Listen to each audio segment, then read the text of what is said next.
Go. Go. We live. We live. All right. We're Hello, live. everybody. Welcome. We are Geek Garden, and welcome back to alive? Stay Indoors, the only podcast on the internet that is moderated by a certified coward. As always, I'm Kelly McCabe, and I'm joined today by Bazinga, Brandon Horn, Oh God, no! Don't associate with that. God damn it. Shazam, Hi. Sean Fabish, Oh, hi, I like that. and Jinkies, Jack Tan. Yes. That was good. Bazinga, Shazam, and Jinkies. That was good. I got the we are worst here- one by far. I am sorry about that. Yeah, that's true. You did Well, we all know you're such a big fan of the Big Bang Theory Fuck because off. it connects you to your nerd culture roots. Yeah, I'm pretty sure they call fans bangers, right? Brandon, you're a banger. I Oh, fucking man. hate that. Brand's a banger. I am a big banger, but I don't watch the Big Bang Theory. All right, I'm crying.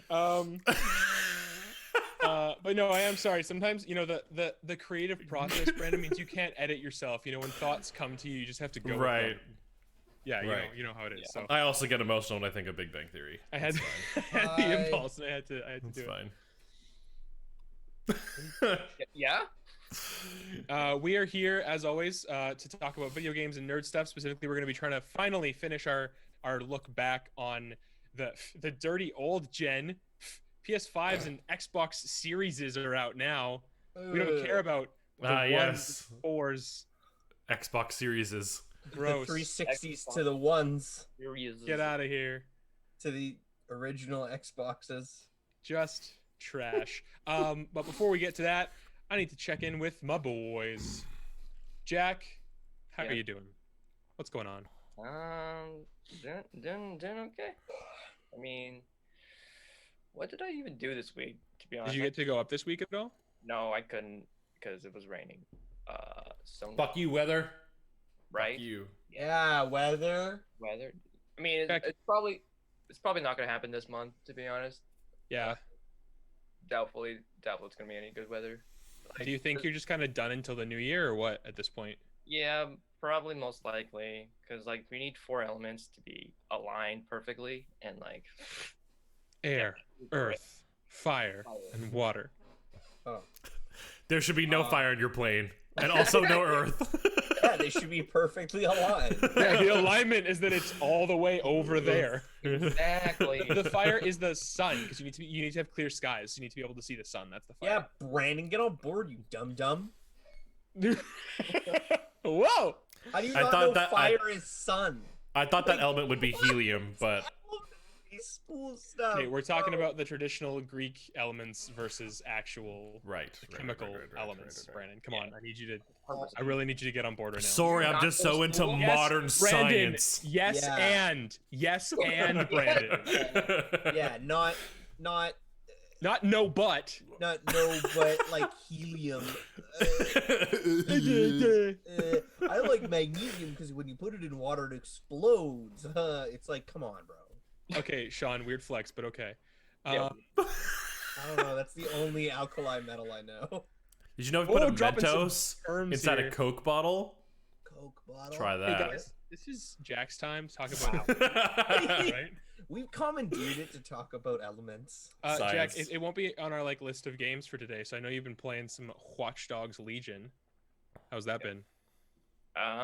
So far it's like I didn't play the second one, and I barely remember the first one, so I can't really relate to both of them. But so far it's just like it has its moments. Because I mean, I recruit like everybody, so like I don't know how many people you can have at once, or like there's a max like capacity of recruits, but then literally you can basically recruit anybody and everybody in this What are world. you at yet as far as numbers? I don't remember. I don't Is know. a lot. Like a ballpark, like 30, 40? Maybe like 15 right now. Okay, currently. okay. Yeah, because you have to do some quests or something to like Yeah, recruit you have them. to- You you do, can't like, just like walk up to them. Yeah, yeah. Like, hey, join my secret club. You can't just walk down like Peter Okay. Parker in Spider-Man 3 and just be like, you and you and you and you and you. Exactly. I wish I could Right. do that. I wish I could do. Um, Also, yeah, it's it has its moments. But other than that, I haven't really.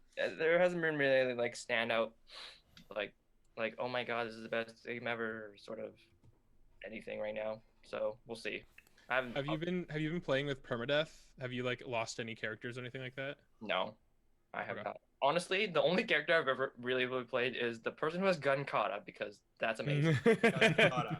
That's Um, fair.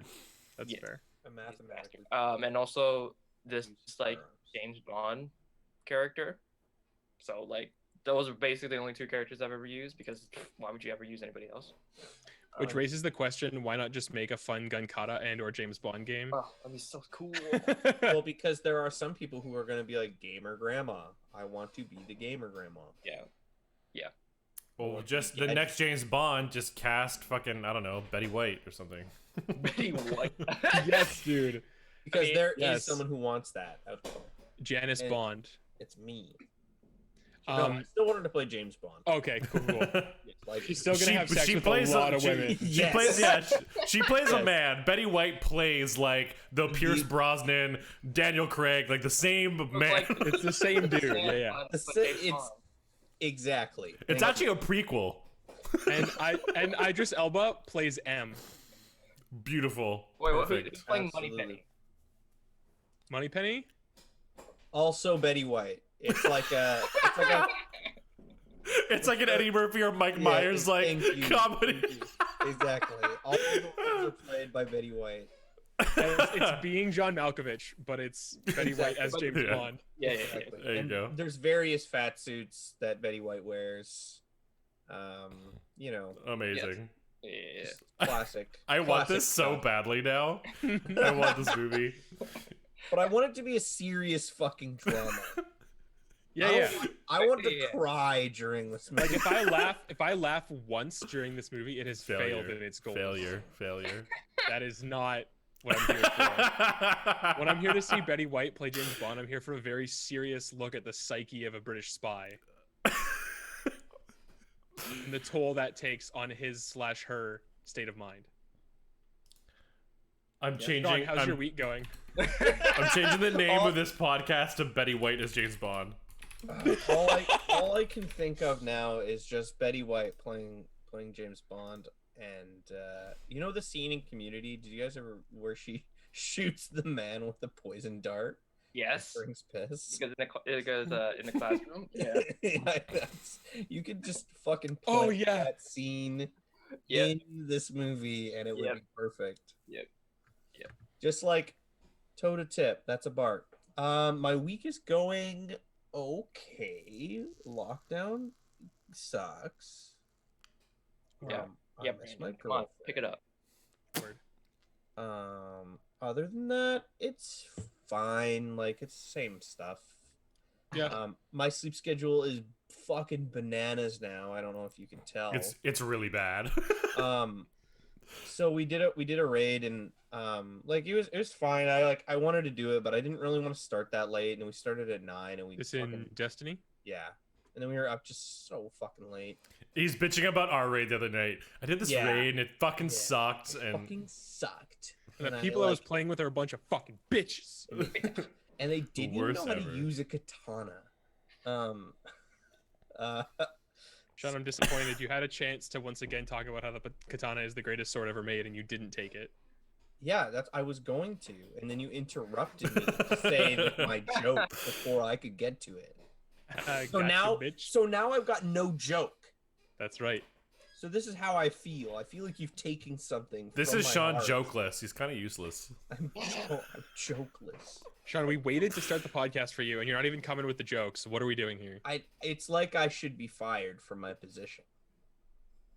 Are you We're gonna, asking we're to be gonna, fired? we're gonna buy you out. Shit. Oh, I dog. demand my what's $2.45. yeah? What's the company? What's the company worth? Like $6.25. $6.25. The Um, cost of the paper it took for us to write our notes on in our first meeting. Yeah. $8.32. That's an expensive ass paper, I'll tell you what. One paper. One page. Giant. Freeze, bro. It's made out of fucking Well, gold. what am I supposed to do with all the other pages of paper? You think I write other things? No. I wrote one thing for this podcast, and now it's dead. It's dead and buried. Kelly It's took over. it. Kelly took it. Well, I guess that's Sean's week. No, you were talking about your raid and your sleep schedule. Yeah, and it's garbage. And then that's pretty much the story. But yeah, I've been struggling just to get it back on track, but I can't fucking do it. So last night I was like, I'm gonna turn off electronics, and then that didn't work. So I'm still up at 3 a.m. staring at my ceiling, wishing like that the void would take me. Wow. One. Soon. Soon. No, I feel like the guy in every movie that's like, come on, fight me, but it's just the sleep. Close your eyes. Come on, do it. Oh, it's just Arnie. Never mind. Do it. Knock yourself out. Yeah, Sean and I had a weird moment of doing Arnold Schwarzenegger impressions for Very like a whole good afternoon. joke. It was Very good It was joke. awful. It was if you replaced the voice actor of The Mandalorian with Arnie, and you Well, replaced yeah. someone else's voice with Arnie. It started. I would like It's to see the baby. yeah. It started with Sean trying to do an Her Herzog impression, and it just turned to Arnold Schwarzenegger, and then we just replaced everybody's voice with Arnold Schwarzenegger. I would like to see the baby.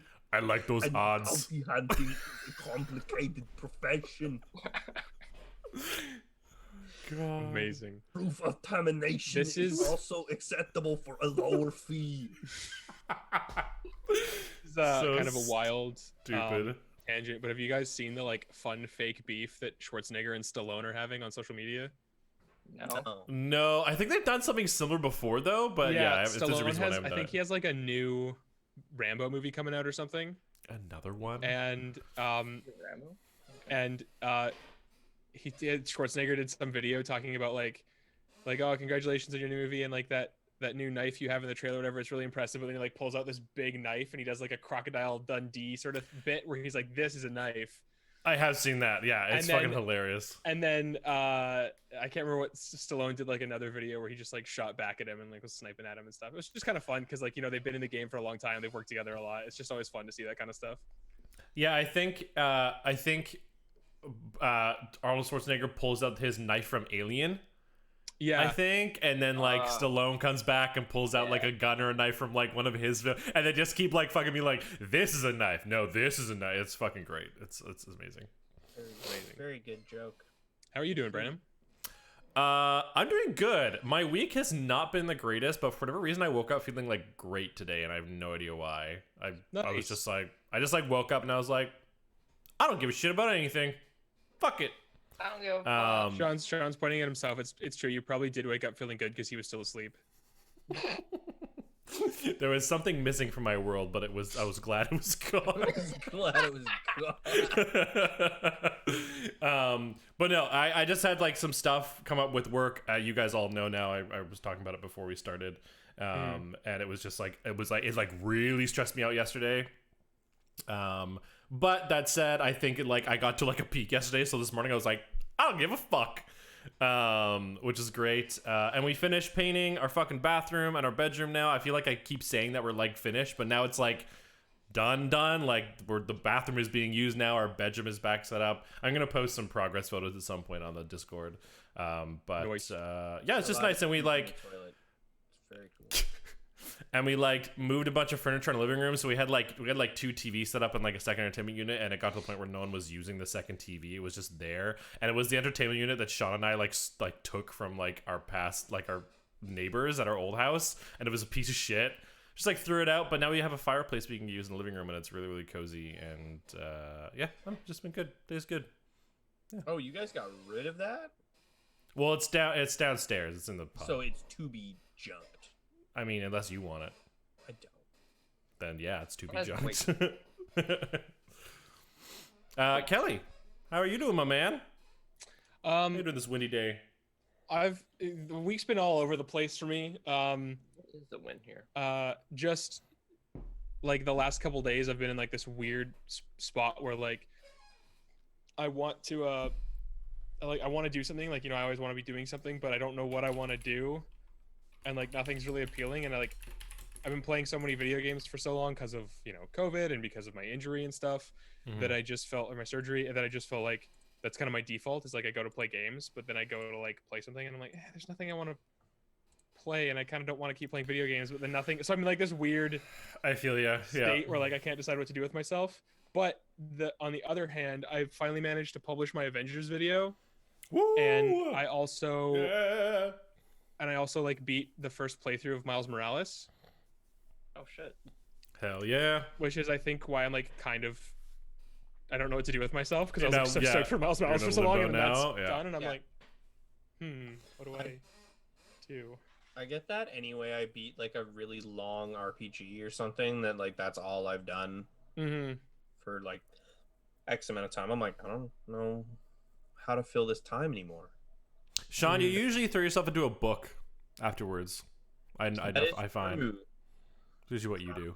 And then I read that, and then I finish that series, and then I do the same thing where I'm like, I don't know what to do with myself. And hopefully by that time another RPGs come out, and then you're good to go. And the cycle just continues, or I flounder and Exactly. Flounder. But yeah, so and Miles Morales was really good. It was really I'm good. very excited to play it.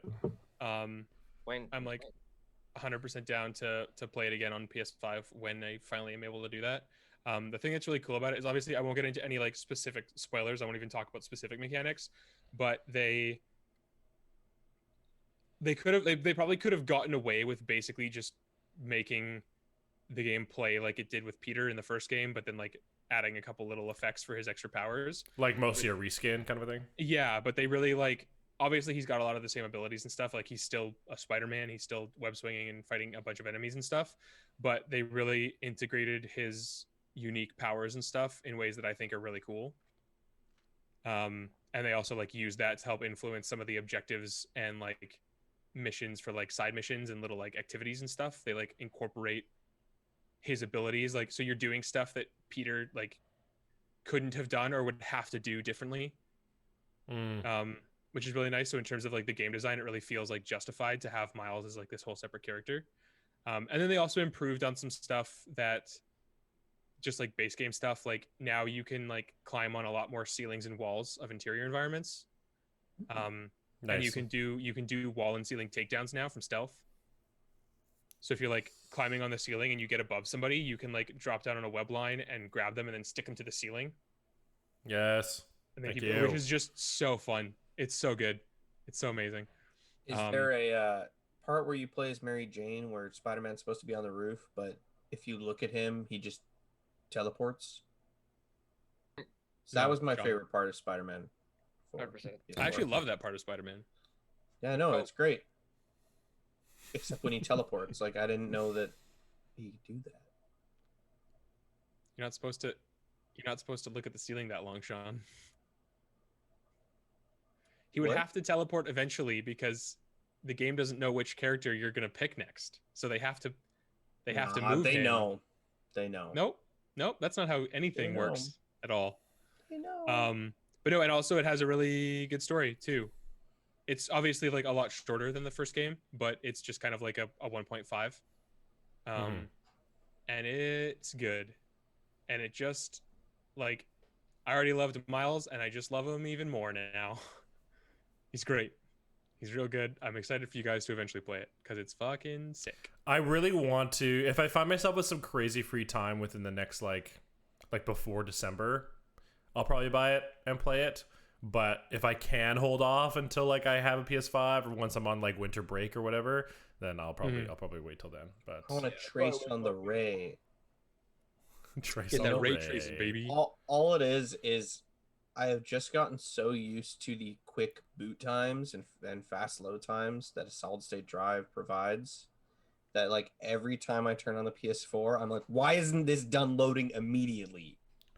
And it just like I'm like, so mad about the You're so 5 impatient, John. extra seconds. Oh, and also obviously the four of us beat chapter 3 of the Ghost of Tsushima Legends raid, Yes. Oh, we yeah. did, and it was fucking. and that was sick.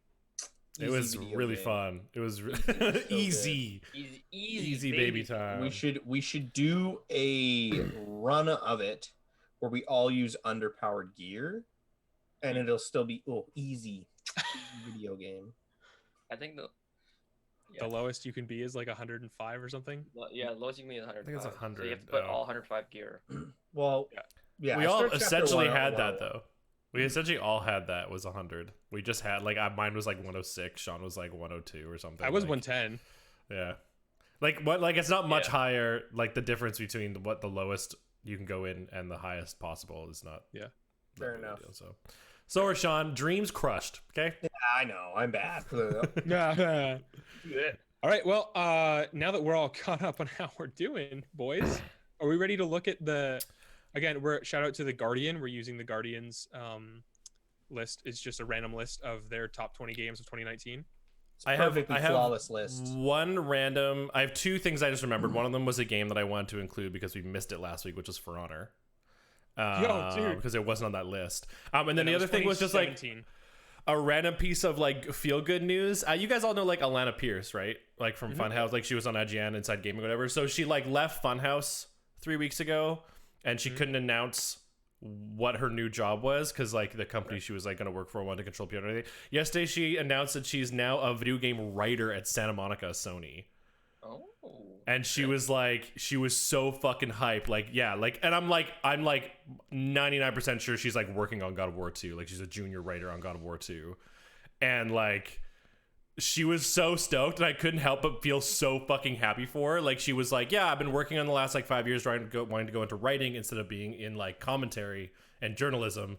And now I'm working at fucking Santa Monica, which is the studio that made one of her favorite games of all time. And I was like, that is That's rad. bonkers. And I just think that's really cool. And it was just a really cool piece of like feel good news from the video game industry. And also she's like, I think she's like a tad younger than us. And I was like, shit, girl, fucking get it. God damn.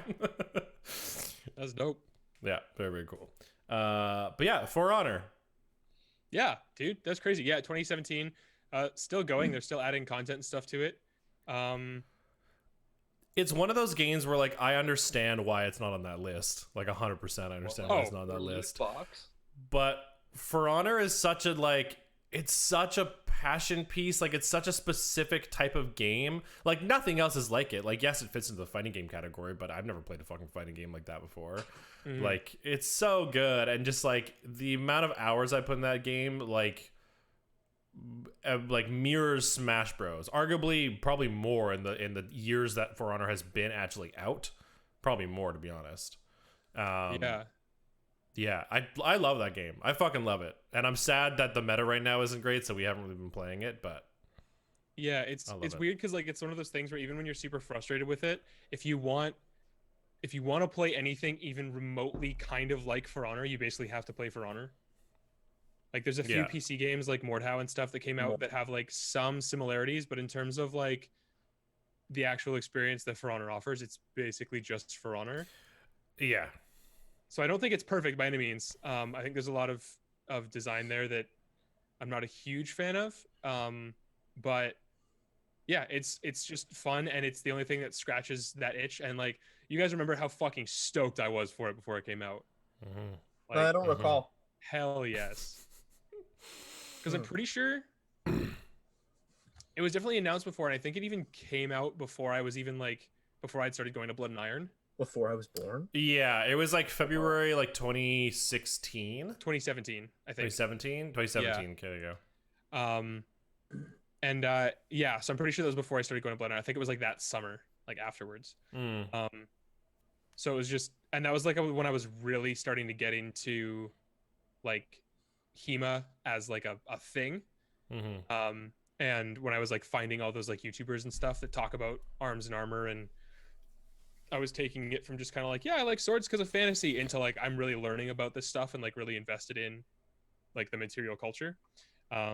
So For Honor was just chef's kiss, so Yeah.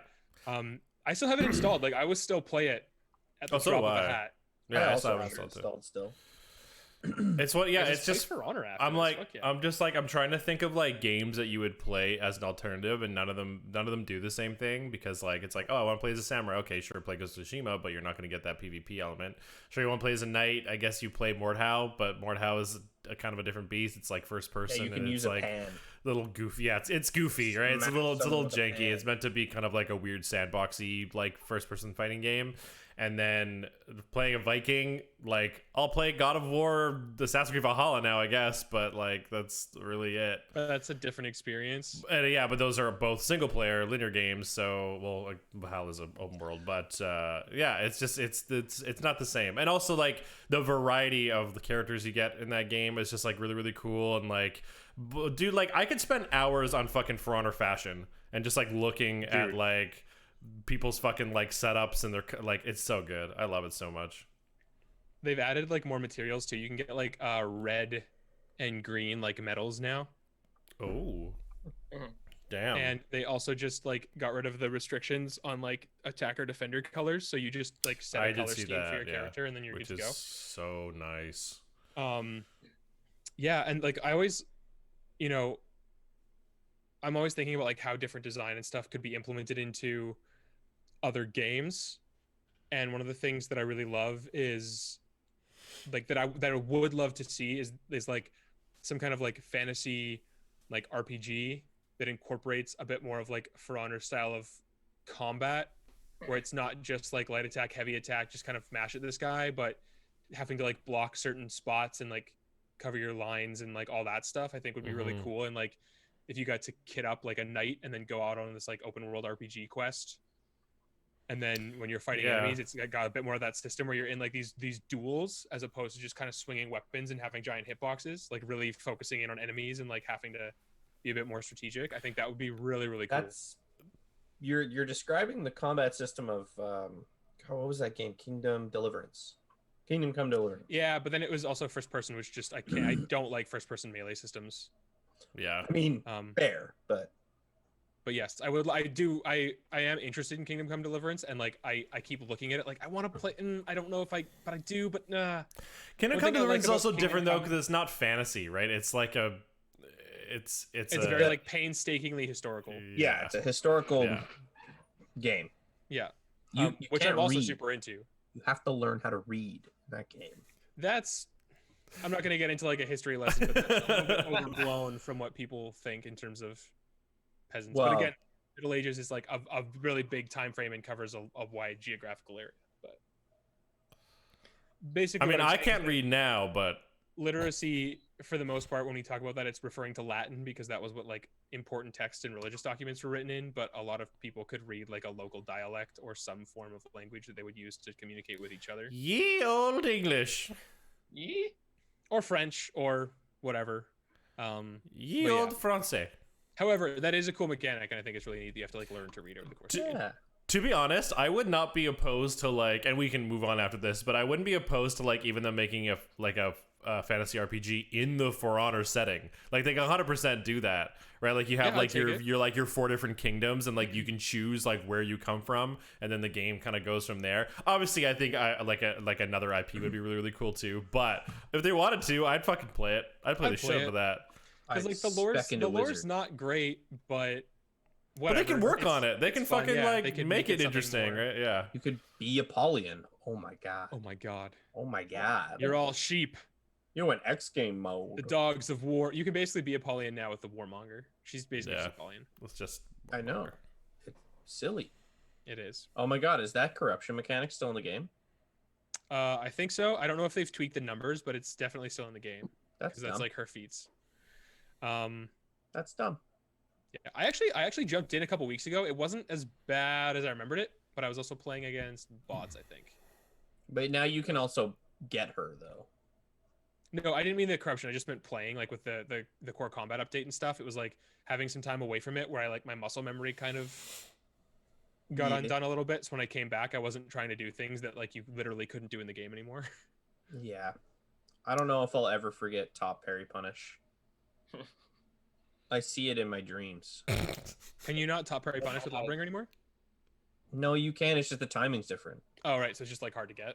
So yeah. So it's just like I had trained the top parry punish, and I'm like, and now it's like, Sean, you look so defeated. I'm gonna throw something at you. If you said get good, nope. I quit. Nope. Quit. Play somebody other than Lawbringer. No. I can't believe you just said that to me. Other words, good. Anyways, get good. But yeah, I would love to see those kind of mechanics implemented in other combat systems in other games. You know what other game I would like to see implement its systems into other games is the Guardians 20th top game of 2019, Death Stranding. Oh, fucking segues, bro. Right, Death Stranding. Yeah, You're so the Death only Stranding, one that played it. Walking the game. dude, it's so much more than that. Oh, Death Stranding is fucking sick. I'll So- take Take your to the word on it. doctor then. one of the things that gets complained about a lot for open world games is like, sure, it's like this big open world and occasionally there's fun stuff, but like I'm just walking there. I'm just running to the next place. I set my waypoint on my map and then I just fucking hold forward on the left stick and then I get to the thing. Yeah. So with Death Stranding, they turned that into the game. Like getting to the destination is the game. That's where all the mechanics are. So you have to plan your route. So you have a map that'll tell you what kind of like weather is coming in certain areas, what the terrain's like, and if there are like enemies. So you have to plan your route before you get there.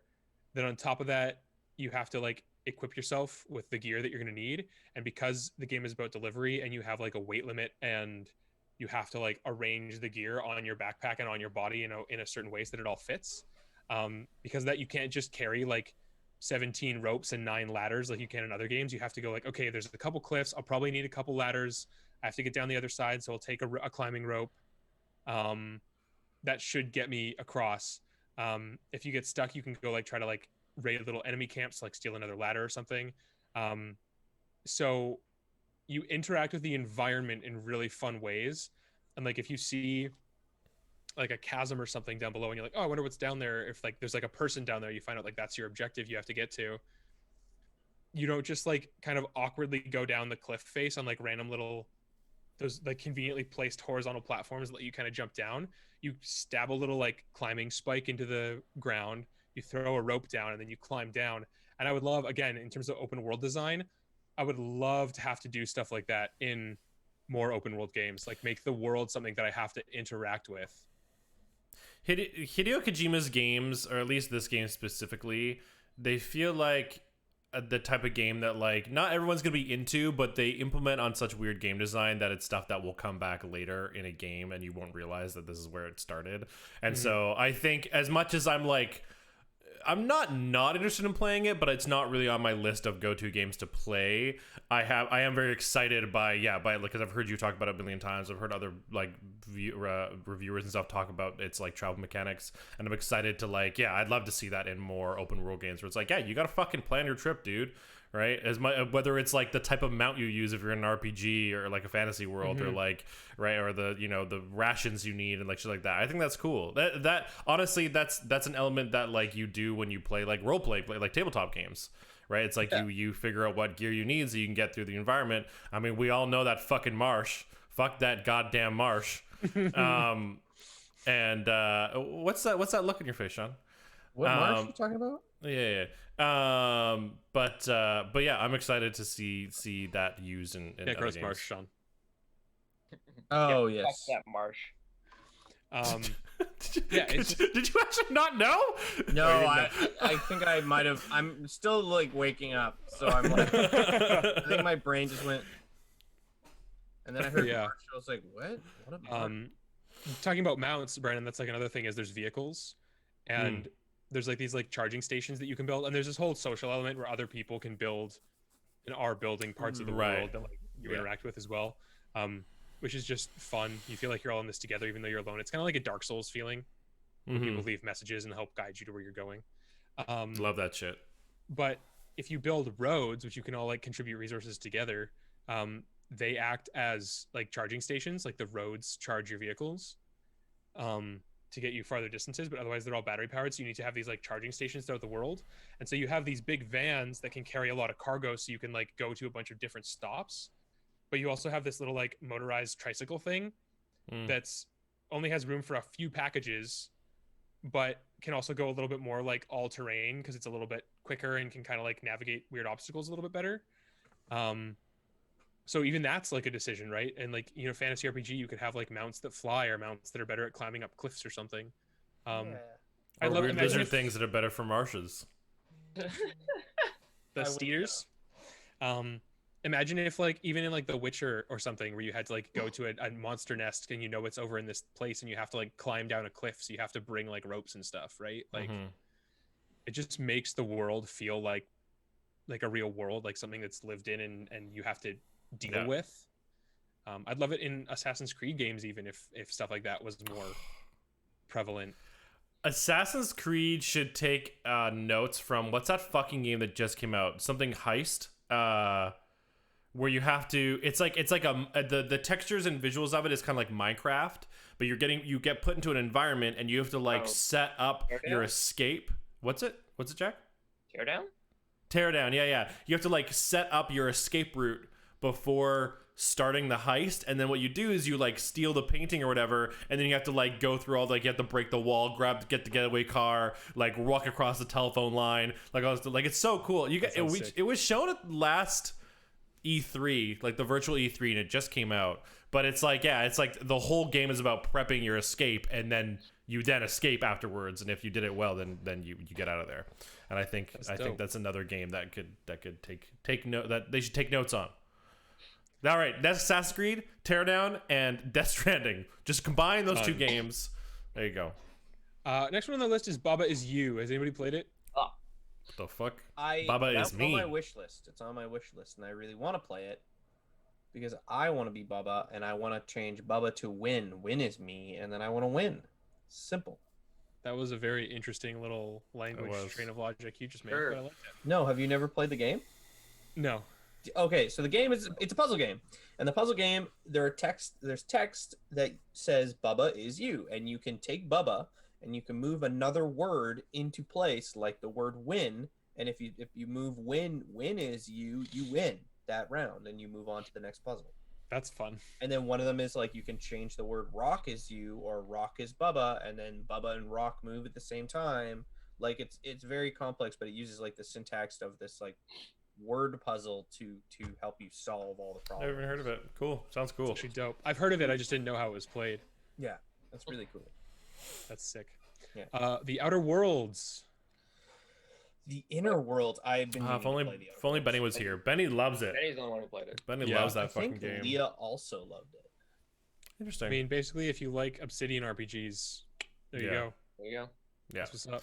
Yeah, There you go. the aesthetic of like Think the about it and wild. it's just like a personal thing that's like it's like the sci-fi that's also like 50s diner, like it's just not really my like cup of tea, like it's never been. Yeah, that's So fair. like Like retro, retro. yeah, the retro Fallout? sci-fi, retro, yeah, like Fallout and all that kind of stuff. It's never Best been game, my man. thing. Fallout?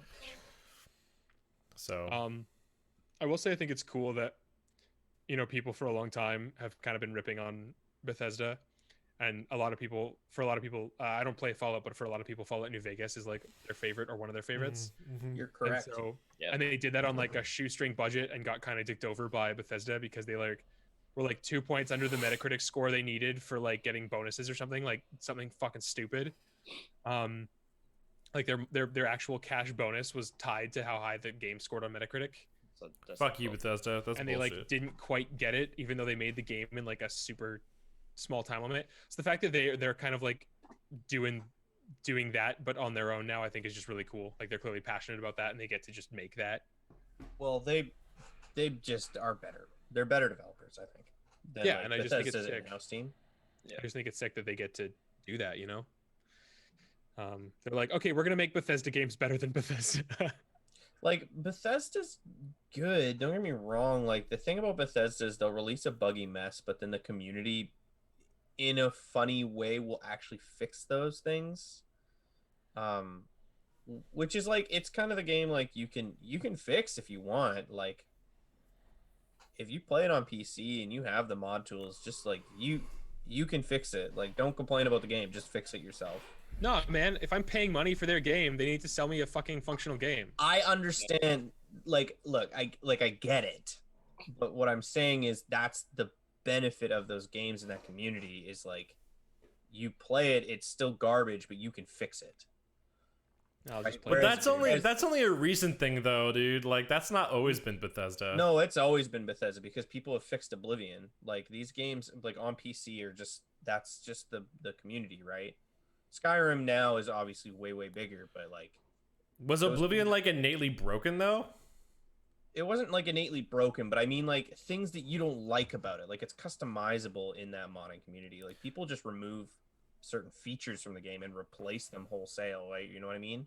Yeah. I mean, People I think that speaks to the replace- modding community and less about like the quality of the game Yeah, that less about comes the out. game. Because I'm not like saying the game's quality is good. I'm saying like that's the benefit of playing those games. Is that they have that modding? Is they community. have that? Yes, that's what I'm saying. They have Right, that okay, foundation I of see. people that are willing I to do see. that, and their code is actually quite easy to manipulate. So Mhm. in a weird way, that's easier to do in these games than probably any other game. Right. I don't know. Okay. But like, I think Bethesda thinks too big and makes things too big, and then doesn't actually make them good. I also think because of their reputation, they think too highly of themselves, Yeah. like, as a company. Oh, 100%. Probably. And like that's not targeted at any one person in particular, obviously, but I just think like the culture of Bethesda, the entity is very like, yeah, we're Bethesda and we make like dope ass games and we're like masters of the field. And I'm like, man, other people have so far surpassed you in open world RPGs at this point. Like you gotta step up. You're not leading the pack at No. all anymore. Yeah, there's gonna be a lot of weight on Elder Scrolls 6. Mm-hmm. Like, better be good. Better be fucking good. Are we good? Better be But yeah, good. so I just think it's really cool that Outer Worlds exists and like that sort of what it says for the gaming industry. I mean, now Microsoft owns Bethesda, so who fucking knows what's going to happen? Oh, Oh yeah. yeah. The next one is Sayonara Wild Hearts, which I have not played. I don't think you guys have played. Nope. It's like a really weird, like lo-fi neon. There's like motorcycles and people have weird super identity. It's weird. Oh. It's a pop album video game. It's like musical and it's weird. Oh, I know what game it is, but yeah, I haven't played Yeah. it. I've seen it on Uh, sale several times on the store. Yeah, I've seen it. Their number 16 is a game called Horus. Nope, don't know. But then in one that I know at least two of you, maybe all three of you have played, Fire Emblem Three Houses. Yes. I have not. I want to though. That's a fucking good game. Oh, Sean, you haven't played it? No, but I want to. Oh, I thought you'd played it for some reason. Jack, tell me about Fire Emblem It Three was Houses. Benny. It was Benny and Jack. Sunk so many hours into that game. It's so good. It's like the other Fire Emblem games, man. It's just like you pick a house. Well, obviously there's 3 houses, and then you pick a house. Like I think there's what was it? Oh, it was red, blue, or yellow. Mhm. Yeah. I don't think those are their official names, but yes. Yeah. I don't know fucking the official names. I can't remember. No, there's like they all have animals associated with them. I Yeah. think. Yeah, I don't remember. All I remember is what's one of the houses, red, was the coolest out of all of them all. Because particularly because you can play that twice, and because there's 2 endings for that house. Hmm. That's why you need to play it Cool. twice. Wheelers. Yeah, sorry. But it was good. It was good. It's like obviously turn-based combat. Where it's like you take your turn and enemies take their turn by moving on like their characters and whatever. So you can like pick which characters you want to bring into battle. And it's the battle is like a grid section, kind of like almost like D&D style, where you get to move your characters like this many directions. And stuff like that. Watching it reminded me of like old school Final Fantasy, like just that grid It's style. almost like yeah. that. Yeah. Yeah. almost- Yeah, it's a tactics game.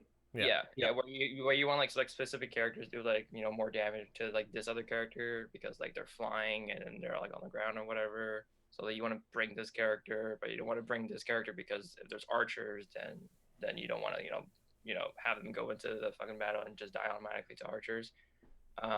So there's like weaknesses and strengths that you got to consider and stuff like that.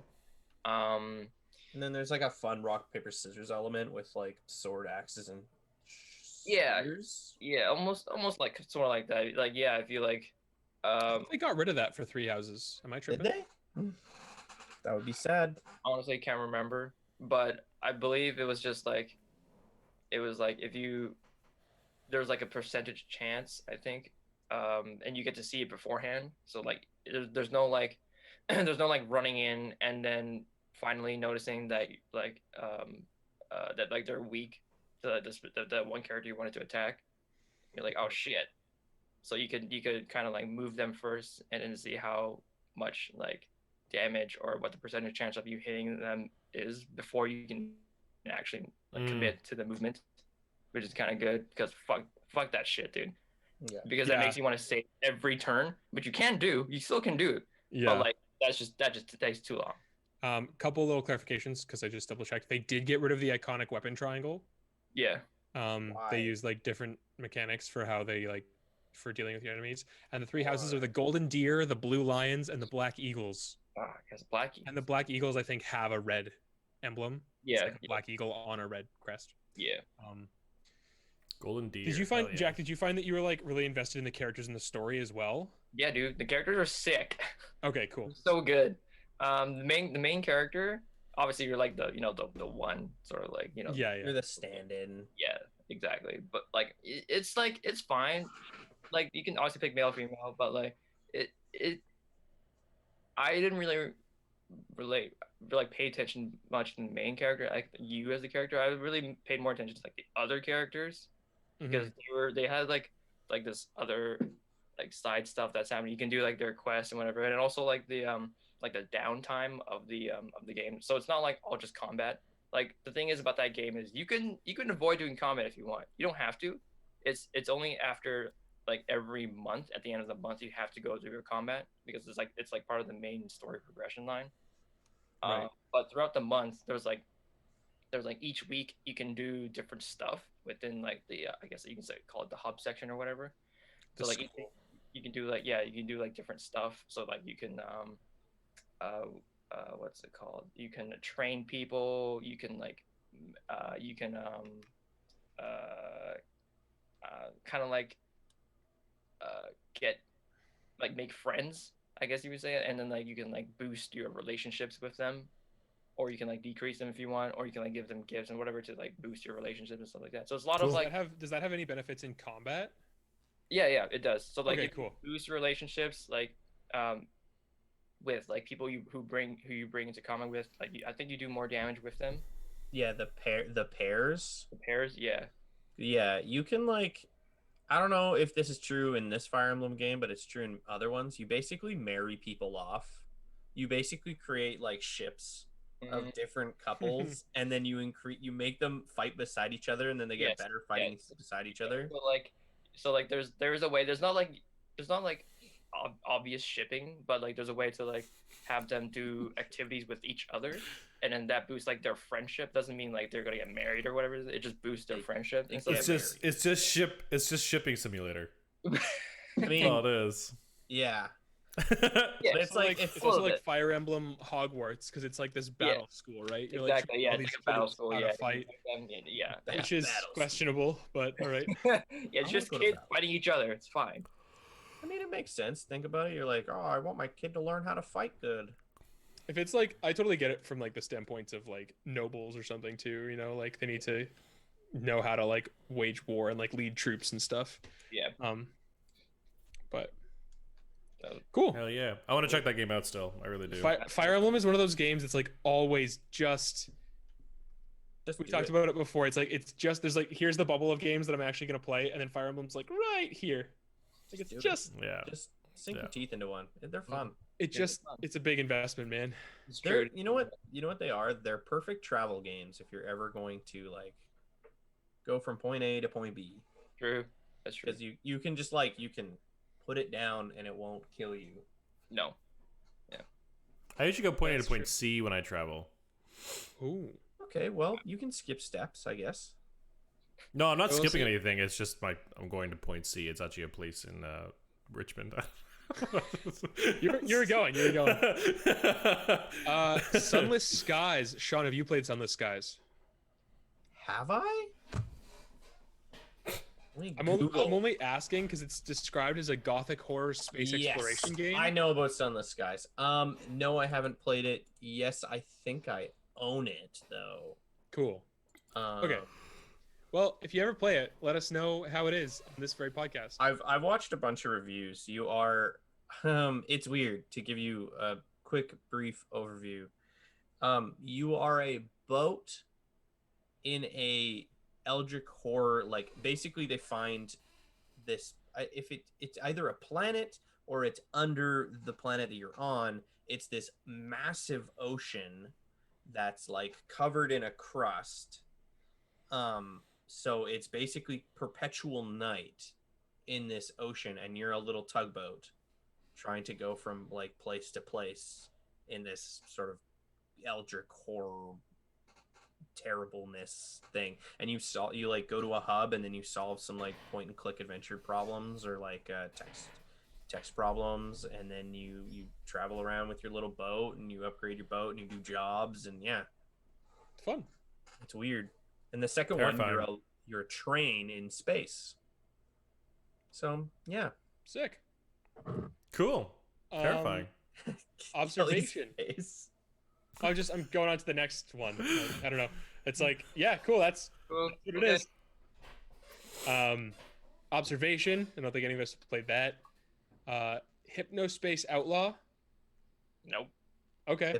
Hippo Space Outlaw, because that's a Hippo. game I want to play. Hippo. Hypno. I'm Hypnotize. So I want to be a Hippo. cowboy hippo in Hypnospace Outlaw. Love it. Their number 11 is Tetris 99. Yeah, people fucking love Tetris. I've never played it, but I think we all own it because it's free when you're a Was it free? Nintendo. If you're a Nintendo Oh, Playground member, whatever the fuck it is, and you have online. right. What the fuck it's Right. called? Well, I think it's cool that they managed to make like a Tetris Battle Royale game. Making Tetris relevant and also something that totally works and like I've heard from multiple people is very addictive. Yeah. Very, very addictive. Very cool. Just a cool thing that happened. Cool little game that came out. Lots of people like it. That's fucking good. Like you said, Brennan, I think actually sort of like, making Tetris relevant is really cool. Not that it's like never been popular, but like a way to really bring it back and make it like a conversation piece again, I think is really neat. My mom, when we were really young, we have an original Game Boy. It's not a Game Boy Color, like an original Game Boy. It's what I played my like Pokemon Yellow on and shit like that. And my mom was obsessed with Tetris. That's the reason we owned one, is because she loved playing Tetris. And so I was telling her about this game the other day, and she was like, "What? I don't understand. You play with 100 other people?" I was like, yeah. Like you play with 99 other people, and then as you like fail, you're all eliminated. You have to be the last one. And she was like, "What?" And her eyes like widened, and she was so interested. It was really funny. Competitive Tetris, baby. Because there's Yeah. like crazy Tetris like competitions. Like you can look up right now who the world Oh, yeah. champion Tetris player is. Oh yeah. Didn't David at school like compete in Tetris at some point? I feel like that's a Really? thing. I could be wrong. Well, Yeah. it's funny because when we started talking about Tetris, I immediately pictured David. Yeah. I mean, So he doesn't love he's playing other definitely phones. associated with Violent. it. I don't know if he could. I'm sure it wasn't a world champion or anything, but he probably did something. I don't know. Yeah. That'd be dope. The next game is one that only I played, I believe, is Devil May Cry 5. Yeah, I didn't play it. Yep. And before it came out, I made sure to finish the rest of the Devil May Cry series. Yeah, that was another one of your games. You're like, I gotta play all the other ones first. Yeah, and like I am glad I did, just because like there are characters that show up that like they only really make sense if you've played the other games, and like they kind of they're part of the lore and stuff, and they don't get like a lot of time in 5 to really stand out, so you have to like know who they are. Right. But it is fucking crazy, that game, man. Like Yeah. talking about giving players options, but then also creating scenarios where like different options are like the most sort of optimal choice, but there are other optimal choices. Because basically you have, using specifically Dante as an example, because he's the most complicated character, there's like multiple playable characters, and they all play differently, which is really cool. They all slot into like basically the same system, but they all function differently. Mhm. Nero is kind of like Dante, but he has like this robotic arm, and that gets like swapped out. So each different kind of robotic arm does a different thing, and if you use it, it breaks. Interesting. So- Okay.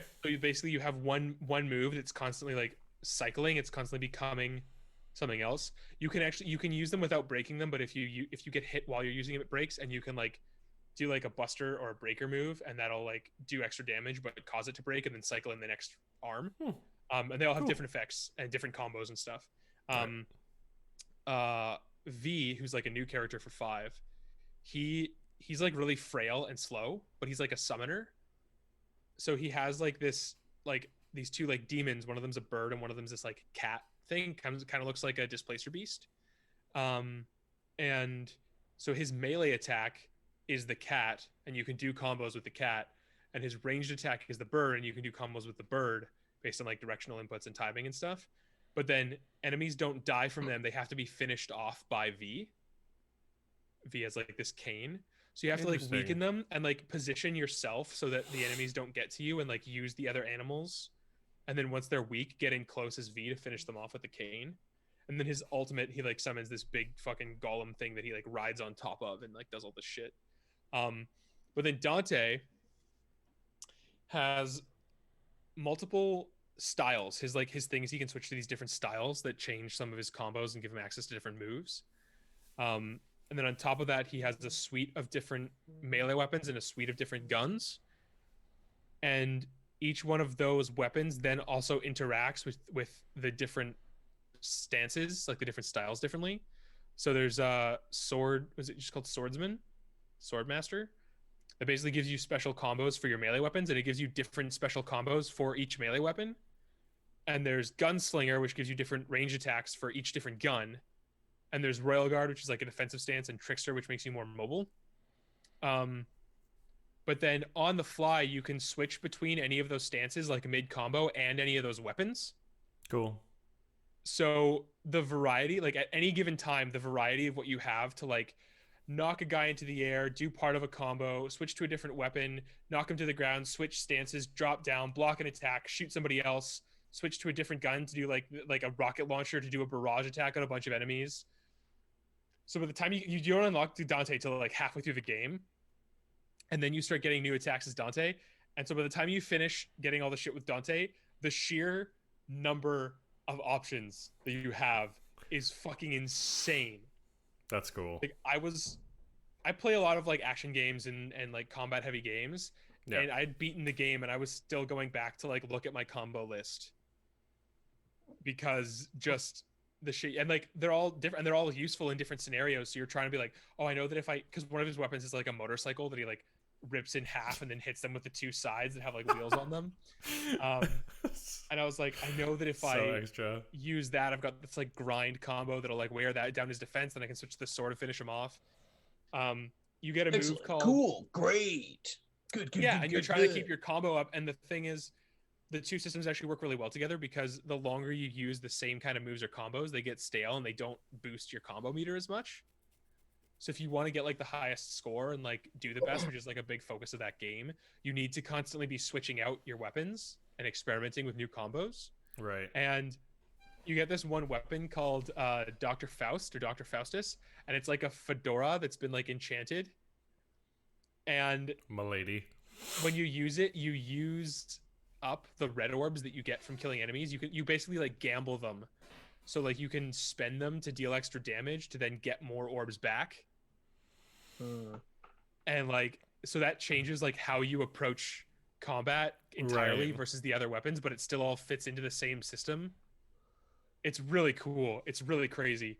DMC5 Special Edition came out for or is coming out for the PS5 or came out for the PS5. Oh, okay. And I will probably be playing it because it adds like another playable character, and the game's Damn. just fucking wild, dude. Like Combo heavy action games have never really been my cup of tea, and I know that you really enjoy them, and I think Sean, you kind of enjoy them because it kind of has the same aspect as other fighting games, but not super much.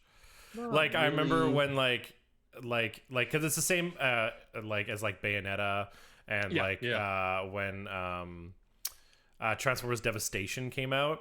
It was like that was the kind of game it was. It was like this combo action game, and I was just like, I already don't care enough about fighting games to learn combos that I didn't really care to also learn these same combos in like a single player action game. I only did it because it was Transformers for a little bit, but I didn't even finish that game. I didn't even beat it. It got to the point where like in order to like really like fucking like beat the boss, you had to fucking like be on your fucking feet, and I was like,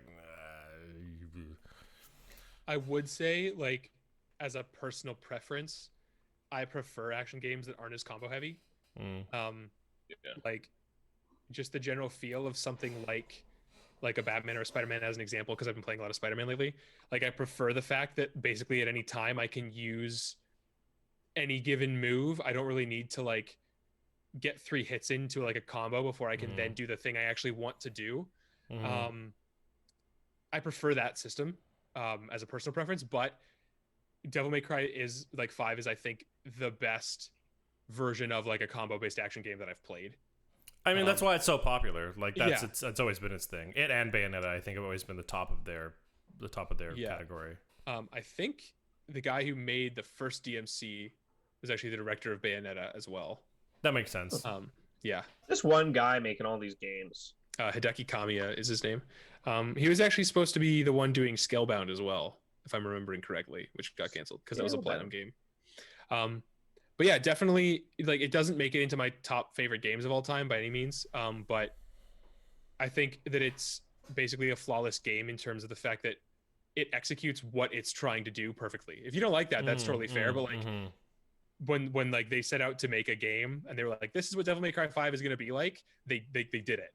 That's the game. Cool. Is that, and it's so, and the final boss fight was fucking hard as nails, and it was so much fun. Sweet. Very cool. So good. Like that game's really good. Very cool. Untitled Goose Game. So ridiculous. I own it for the PC, and I bought it one night for me to play and for Julie to play and everything like that.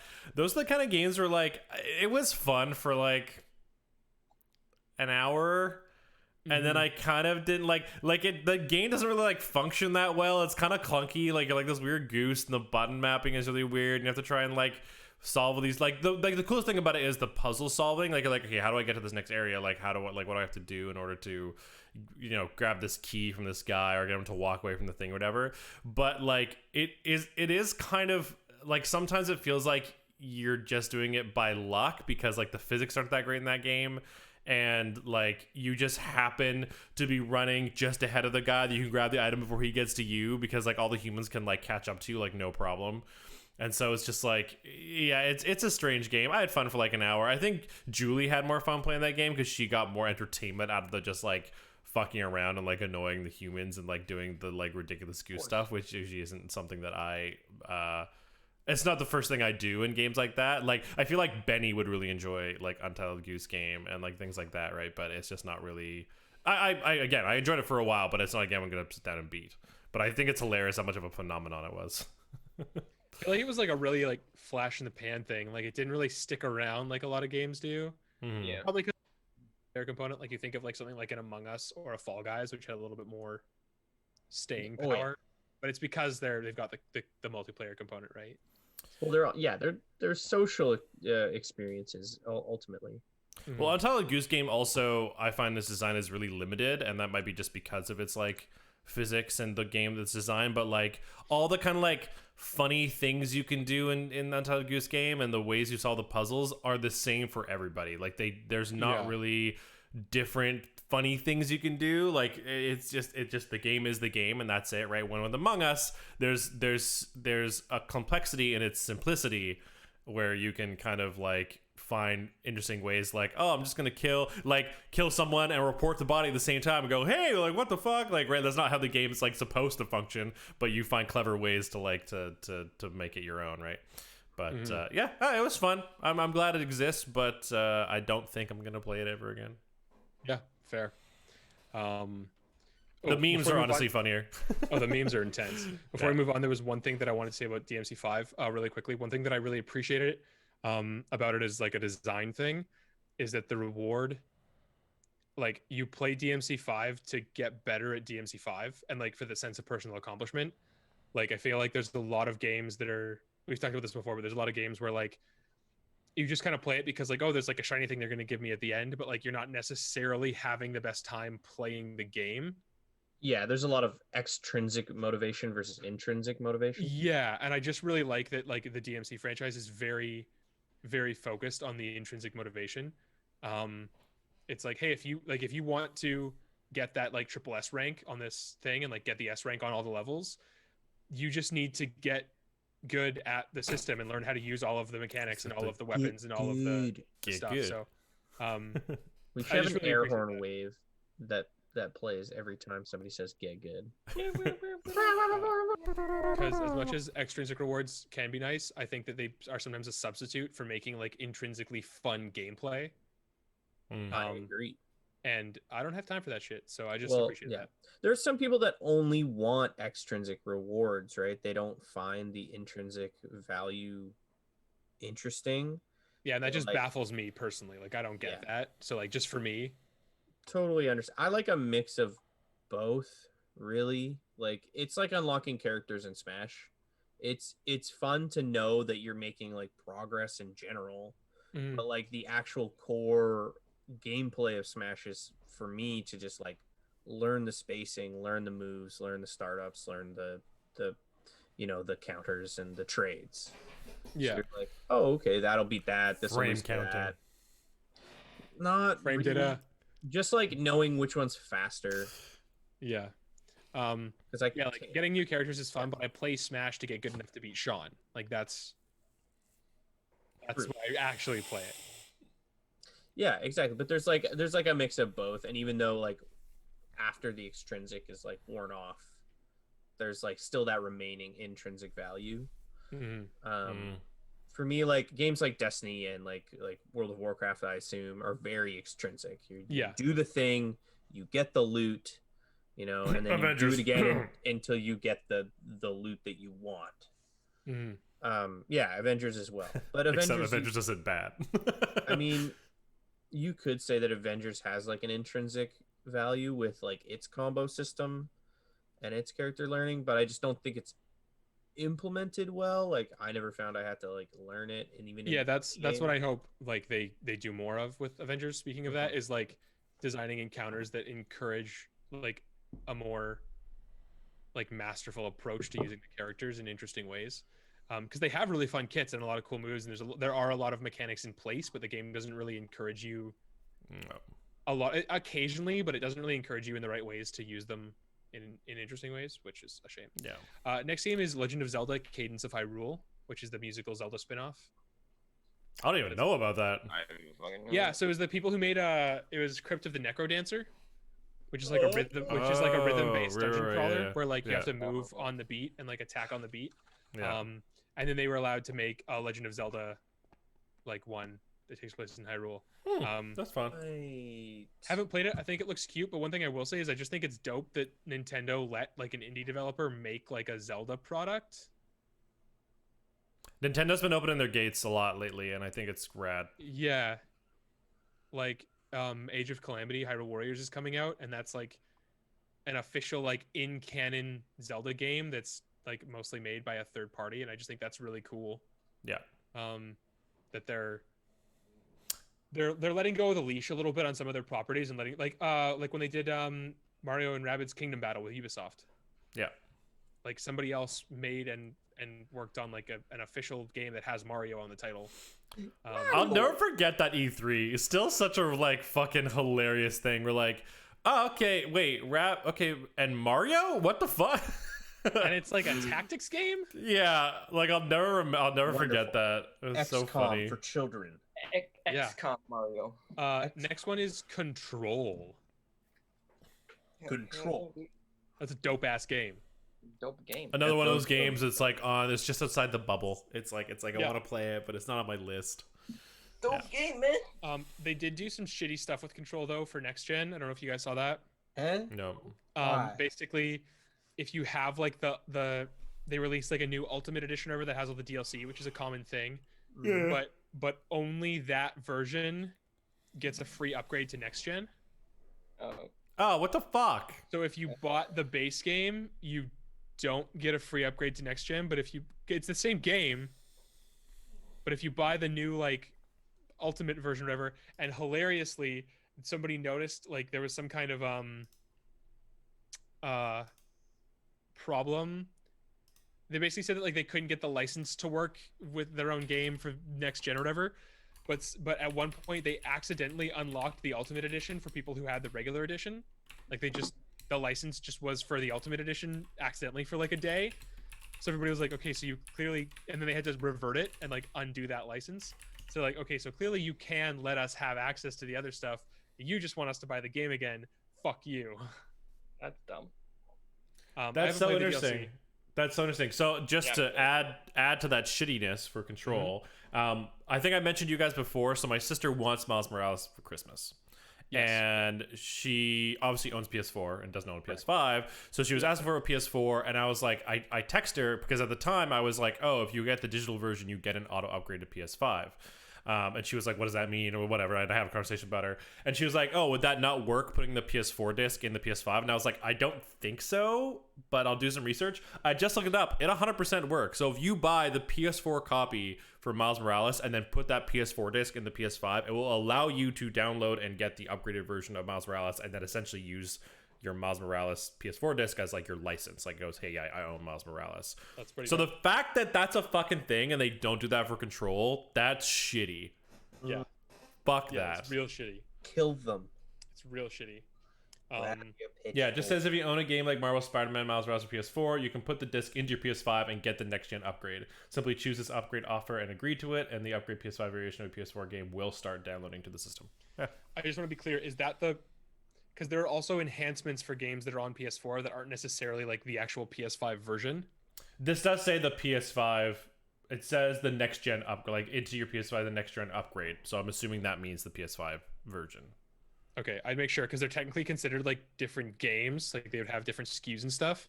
Like I could put Avengers into a PS5 right now and it runs better. It's like upgraded, like it's smoother, it's faster, it's everything, but it's not actually a different game. Like the PS5 version isn't actually out yet. You're probably right, but I just want you to like double check before you. This one Get is it. saying exactly what I was saying, which was like the PS4 just it applies as being your license, and then Okay, essentially cool. you Figured. like upgrade your game to a PS5 version. Yeah, I thought you were probably right. I just wanted to double check because Yeah. I didn't want you to do that and then get screwed or something. yeah. The PS5 version yeah. game Yeah, to we don't want that. install. Yeah, Wow. Control was a sick ass game though. Like aside from all the other bullshit, the business stuff, the actual game is really cool. It creates a really fun atmosphere. There's like some fun, memorable side characters. There's like just creepy moments 100%. where I was like, I don't want to go for it. I don't want to open that door. I don't know what's gonna be in there. Like I don't want to do it. And fun stuff where like you know the kind of vibe where you like turn around and you're in a different room, like that kind of stuff. yeah. That just like really throws you off. Powers are fun. I thought it was well designed. I haven't played the DLC yet, but like I would like to eventually. Yeah, it's just a cool game. Cool. I got to play it thanks to Jack letting me borrow make my PS4 Oh yeah, right. his primary so I could play the game. So thank you, Jack. Don't say that on the stream, then they're gonna know. That's how people cheat the system. I'm sure they already know. I still buy a lot of games. It's true. Not This enough. other game Shit they about call, Control. they call Telling Lies, which looks like it's similar to Her Story. Where it's like- What do they say? You raid stolen National Security Agency archives for phone videos and webcam footage that may or may not implicate a group of characters in a major. So yeah, it's like it's real people, and you're trying to like piece together something from like clips of footage and stuff. That's fun. Cool. I'm stoked people are making other weird games like that. That's sick. Cool. I do want to play Her Story. Here's something that came out in 2019. Holy shit. We're in the longest year ever because I totally would have thought this was longer ago. Apex Legends. 2019. Oh yeah, it came out at the beginning of 2019, didn't it? Yeah, I totally would have thought that came out in 2018 if you'd asked me, but it came out last year. Apex Legends is a game that I prefer in the Battle Royale genre, but I'm still not the biggest fan of the Battle Royale genre, so I haven't played that much of it. I have kind of the same thoughts as you. I think I have a better time with Apex than most other Battle Royales. Well, Yeah. Fortnite. Fortnite's trash. I do not enjoy Fortnite. Shut up. Fortnite. Do the L dance. The best experiences I've had of Battle Royales are Apex and Spellbreak. Yeah. And Spellbreak just because the gameplay is more interesting to me and like Wizards?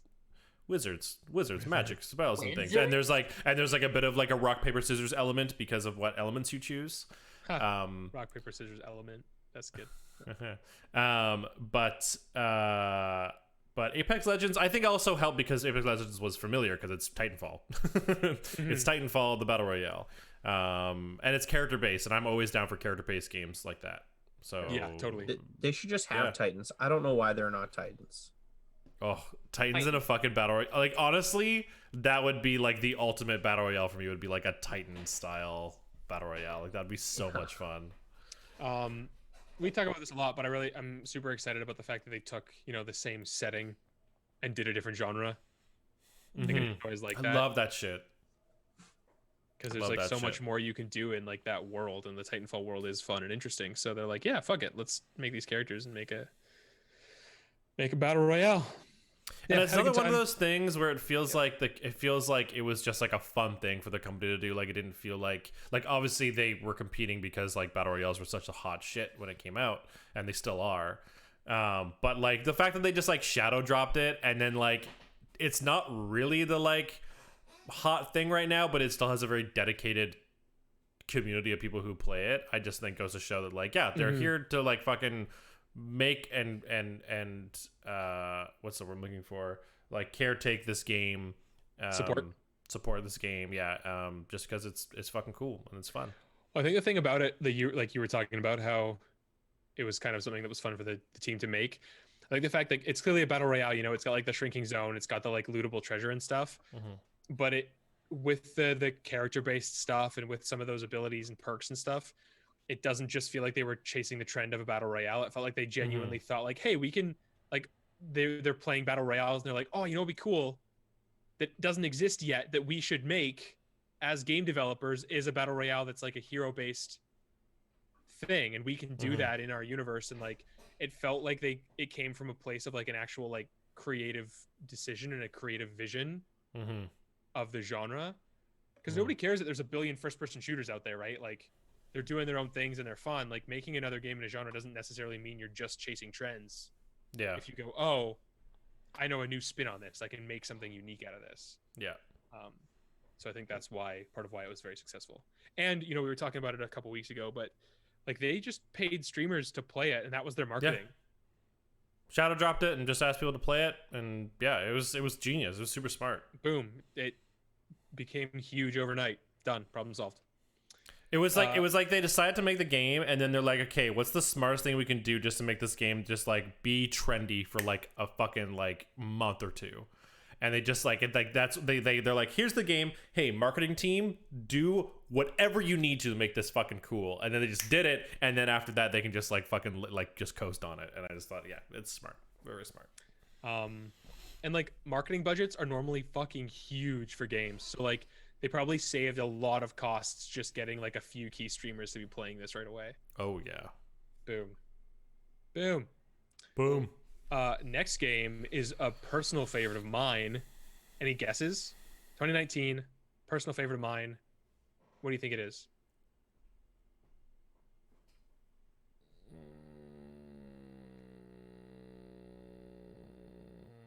What year is it?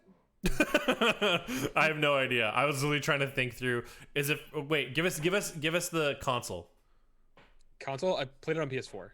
You played on PS. You played it on PS4. I think it's also on. Do Shadows Die Twice? That's the one. Sekiro. Shadows Die Oh, Twice. really? Damn it! I was gonna say Sekiro, but I thought it was older than that. Fuck. No, baby. Damn it. No baby, no baby, No, baby. no baby. I still have to beat that game. This game's fucking So amazing. play the game. The final boss fight is one of my favorite final boss fights of all time. It's so good. I obviously won't say what it is or how it goes down or anything because Sean hasn't beaten the game yet. Yeah, don't spoil it for me. I mean, I beat the game after ringing the demon bell, which means I was playing it on New Game Plus difficulty on my first playthrough, but it's fine. Wow. New flex, but okay. It's so tight. It's so good. They just released like an expansion that I need to go back and play because I haven't played it yet. With like, they added boss gauntlets, so you can fight multiple bosses in a row and unlock like cosmetics, which is just fun because there's no armor or anything or cosmetics in the game. Yeah. There's like skins you can get now. I started my New Game Plus. I didn't finish it because there's like a hidden boss that I want to fight. I missed on my first playthrough. There's two hidden bosses that I found on my first playthrough, but I missed one. Actually, technically, I'm on my third playthrough because there's an alternate ending that's shorter. You do some certain things. Anyway, but yeah, we were talking about the difference between Dark Souls and Bloodborne and how it was sort of a refinement. They narrowed the focus so like the enemy encounter design could be tighter, because there's fewer variables for like the player's end. Sekiro is just the full evolution of that concept of like you have one weapon, there's one attack timing, like you have the defensive options that you have, so like weapon attacks from enemies can be just like on a razor's edge for timing of their combos. Require like precision from the player that you can't necessarily get out of a Dark Souls or a Bloodborne. Some people don't like that because for them the player expression is a big deal, like wanting to use their particular weapon. And I don't care. Like if I know what it is going in, if I know like, okay, this is a game where I use a katana, and I'm totally down. Like I'm not mad because Spider-Man can't pull out a fucking sword. You know what I mean? Like if this is a character who uses a katana and that's the game, I'm fucking down. It's not an RPG. That's not what the game is. Why can't Spider-Man use a sword though? Robin uses a sword. Sean. And even with that, there's still a bunch of like other Cut options. through steel. There's still a bunch of God damn it! You Shut made up. it. You got there. You did it, you son of a bitch. There's still a lot of options, right? Like you still get your like ninjutsu powers and like Sean, I don't know if you've got here, so I'm going to spoil it if you haven't gotten it yet, but there's an ability called puppeteering where you can like if you sneak up on an enemy or get behind them, you can like mind control them and then they fight for you. Why would you spoil that for me? And you've had so long to play this fucking game. Why would you do that to me? Fuck. What? And it's just there's stuff like that You had so long to read Stormlight Archive. Yeah, do it. Do it, Pull you it up. coward. I would. Do it, you coward. Coward. But there's so much to that game. And it still has like the From Software kind of like, oh, you don't know what the fuck's going on. Oh, There's more of a story than before, like a direct story that you know is happening because you play as like a character who's doing a thing. Yeah. But there's still a lot of lore and like stuff in the background of the world where you like find an enemy, you're like, what the fuck is that? And then you like find out like, oh, that's what that is. Cool. Okay, gotcha. That makes sense. But I just think it's interesting, seeing how just a few key tweaks can really change the feel of a game, because like there's still a lot of similarities to Dark Souls despite the vast differences, and like it's still very obviously made by the same team. Yeah. But they're like, let's do that, but add this, remove this, change this, tweak this, and now it's a whole new game. And I just think that's a really fascinating exploration of game design in general. And I'm super stoked for Elden Ring, where they're going to take some like stuff they learned from Sekiro, but apply it to a more Dark Souls like RPG, but make it more open world. I'm stoked. Elden Ring doesn't exist, dude. Right, I forgot. It's a lie. I The mean, whole thing's a kinda. lie. Kinda. Did you hear Um, that Elden Ring had its first piece of news like since the fucking trailer happened like last week? No. So That it's canceled. no, Phil Spencer tweeted saying he played the game. He played it and said it was fun. Yeah. So so our Elden Ring was insane. People were fucking crazy. All it was fucking jokes, because there were so many like shows and shit this year for them to have opportunity to say something, and nothing fucking happened. And so everyone was just like, yeah, oh hey, my aunt's getting married this weekend. Do you think they'll drop the Elden Ring trailer? Just like dumb shit like that. Hey, maybe this whole US election is just a setup to drop the Elden Ring trailer. Oh my god. Just like something like that. But then and then this tweet dropped from Phil Spencer, and everyone was like, wait, the game exists? What? It's real? It's real? And so everyone's freaking out, and now, like, I guess, like, the next thing is the Game Awards, I guess? And so everyone's it'll like, show up at the they Game have Awards. to show at the Game Awards. Yeah, everyone's like, it's gotta be there. Like, there's no way they would let someone like Phil Spencer say that they played the game without then following up with, like, hey, here you go. It was announced at the Game Awards last year. Was So it it's been, only like- last year? Well, yeah, because like Sekiro came out early last year. I felt like it's been way longer than that. No, dude. Really? I guess mean, that I makes think sense. do the Game Awards happen? I think they might happen early this year. They might not be in December. They might be like in January or something. I don't remember when the Game Awards. No, are. the first trailer was E3 2019. Really? Oh, I At thought least it the was- I thought it trailer. was At least later that's when than the that. My trailer bad. dropped. That's when the trailer dropped. My bad. Well, that would be the announcement. That would be the announcement. So that would be My right. So bad. it would have been a year like this last summer that we got Elden Ring announced. So it's been a year and a half. 27 days, 21 hours, 7 minutes, and 53 seconds since the Elden Ring announcement. Yes, dude. There's a website that tracks it Yes, dude. because this guy. Oh my god. I made a website that displays how many days have passed since the Elden Ring announcement. Yeah, I think it's basically a lock for Game Awards, which I'm fucking stoked for because From Software has reached the point for me Oh my right god. now of like they can't do any wrong. Like whatever they release, I'll fucking buy it. On the bottom of this page, it's next event, the Game Awards, 23 days, 15 hours, 51 minutes, 32 seconds. And then below that, it's a crossed out Tokyo Game Show, Gamescom, PS5 event, Xbox event. Yeah, if Phil Spencer played the game, I would not be surprised at a early 2021 launch. I think. I'd be surprised at anything at this point.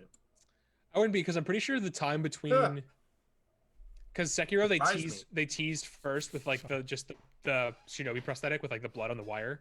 Yeah, everyone they thought it was teased that for a Bloodborne too. while. Yeah, and then it was a while before they did the trailer. And then I remember it wasn't super long after the trailer for Sekiro when we could play it. So I could definitely see that. I do remember getting to play Sekiro early at Fan Expo. That was rad. That was That fucking was super, sick. super rad. So sick. So good. So the Sekiro, oh, that's the trailer. So we got the trailer for Sekiro E3 2018. Okay. And then we got it the next. When did it come out in 2019? I think it was March. They usually release their Yeah, games in March. I think. Yeah, so I mean, it would be a bit of a shorter time period because the Game Awards is on December 10th. But Yeah. I could still see like a March or April release. Fuck, that'd be rad. I'd love Dude, a new fucking From Software. Whenever a game right From now. Software game comes out, it's just always such perfect birthday fodder for me because it's like always in March. Because I remember Dark Souls 3, we like went down to EB Games and like picked it up, Yep. and it was like in March, and then that was like my Yep. birthday present to myself. Yep. And then Sekiro was in March, and it came out on I think the 17th, so it was like 2 days before my birthday or something, and I was like, hell yeah. Guys, I have to beat Dark Souls 3 and Bloodborne. Yeah, Dude, you do. I have to Literally, beat those games. send a message into our chat and say, let's play those games. Give me Okay. advance warning so I can re-download them because Bloodborne's not installed right now. And then let's fucking go. Sean told me I'm like really close to the end. The thing is, I'm pretty sure I'm the same distance through both Dark Souls 3 and Bloodborne. Where are you in Dark Souls 3? I can't remember what it's called, but it's the place where it's like a big fucking like castle and shit. And it's like at night with the moonlight, and there's the fucking night boys everywhere. Oh, yeah. The Boreal Valley? Boreal, yeah, he's in the Boreal Valley. Sure. You got a ways to go. Yeah, you're like halfway. Really? I feel like I've played more Dark Souls 3 than Bloodborne. I think Dark Souls 3 is longer. Okay, fair enough. Yeah. Fair enough. But That's yeah, fair. you're in the Nightmare Mensis in Yeah. Bloodborne. Yeah. You're Yeah. you're way closer. You're way closer to beating Bloodborne than you are Dark Souls 3. I'll say that. Okay. Okay. 100%. 100p. Well, let's Unless finish you- Bloodborne, and then I can finish Dark Souls. Let's finish Bloodborne and then we'll play Oh. Bloodborne again. I need to get a character there because I deleted my character in Bloodborne. Oh I'll help you. I forgot. no! That's Actually- okay. I'll come back and help you. I don't care. The I'll one, help the you one with that I every was boss. the one that I was playing with Charlie, I think is actually in the Pretty Nightmare far? Mensis, so I think it's Okay. fine. Yeah, because Charlie is on like the final boss. Depending on whether or not I go to work today. Hey, You need work, man. that'll give me something to play and feel like I'm doing something. Yeah, Kelly's like, I don't know what to do with myself. Help me get through Bloodborne. All right, I'm in. Bloodborne. And then when we beat that, well, then play Dark Souls 3. It'll be great. Then we'll be that. Then we'll all play Sekiro co-op. They Because did that add, exists. they did add like ghosts to Sekiro, where you can like see other people trying something, and like messages. So they've got some of the Dark Souls kind of stuff in there. There's Okay, not actual that's cool. co-op, but Makes me sad, but oh well. the next game is the Resident Evil 2 remake. X gonna give it to you. Resident Evil is one of those games because is Resident Evil 2 co-op? No, I don't believe so. One of them's co-op. Is it 3 that's co-op? Is 3 co-op? One of them's co-op. Now I have to do research, Brandon. This Six, isn't a research five, podcast. Six Don't are co-op. research. 5 and 6. But I'm the pretty 3 sure. remaster isn't co-op. Resident Evil 5 and 6 are co-op. No. Okay. 3, 1, 2, and 3 and 4 are not. Okay. Well then, never mind. I will probably never play those games, but I'm really happy they exist because people really love them. Yeah, And the they thing kind that of. I think is. I Oh, think go it's ahead. sorry. I was just gonna say that I think that like their gameplay is really interesting because it's one of those things where like you as a player don't have a lot of like movement abilities and it's all about like dealing with your like immediate threat, but like you have to fight a way because you don't move very fast. And it's just like full of these awful creatures to have to deal with, and I just think it's such a like easy way to make a game like terrifying and like heighten the stress kind of a thing. But because like even footage, is it Resident Evil 6 with fucking what's his name, the big fucking brick boy, the big gray guy, he's wearing like a fucking X? fedora and shit. No, that's 2. That is that too. Okay, yeah, because Mr. X. Mr. X, yeah, Mr. because X, like that's watching people play and just like trying to run from Mr. X and all Mr. X is doing is just like walking towards you and you're like, fuck this game. Yeah, because there's Mr. X is Resident Evil 2, and then there's like a more advanced version of him called Nemesis in Resident Evil 3. Right, Nemesis. Interesting. And he's the one with like the okay. messed up face and shit. Okay. And then Resident Evil 6 is sorry, not 6. 7 is Biohazard, is the one that like revived the franchise, that like first person one with like the creepy hillbilly family that's doing creepy stuff. Yeah. And then 8, Resident Evil Village, is the next one that's coming out. That just got announced. And it's got Chris Redfield in it. Chris Redfield. Right, is I remember that back trailer. again. Yeah. The game's think- gonna get so off the walls so fast. I haven't played the Resident Evil games. I wanted to get 2 this year for Halloween. I was gonna like play it and like sit down beside Sam and like that was gonna be our Halloween game. Because last year we did Medieval, which by the way was like the best Halloween game ever. The Medieval Oh, remake. That would be fucking amazing. Yeah. Dude, it was so much fun. Fuck, I gotta play that too. Fuck. Dude, so good. But no, the thing that I'm fascinated by about the Resident Evil 2 remake is that there's different strategies when it comes to remakes, right? There's like Blue Point's strategy of like, we're gonna try to basically make the same game mechanically. We're just gonna make it look better and make it smoother and like improve some quality of life stuff and like have some modern game design but behind it, but Mhm. it's basically the same game, Mhm. like Demon Souls and Shadow of the Colossus. And then there's the Resident Evil 2 Final Fantasy 7 remake that like Capcom's doing, where it's like we're making a new game that does the same things but does them differently. Mm. Because Resident Evil 2 was, it was like the isometric like tank controls, static backgrounds kind of thing. Yeah. And this is like a third person over the shoulder shooter, but it's telling the same story. And like, again, like you were saying, Brandon, like moving kind of slowly. You still move slowly. So like they're managing to keep some of the same feel Mm-hmm. and the same like design while having completely different design, which I think is really cool. Being more up to date and giving you a better perspective on it. Yeah. Yeah, but they're still trying to like elicit the same feelings. Yeah.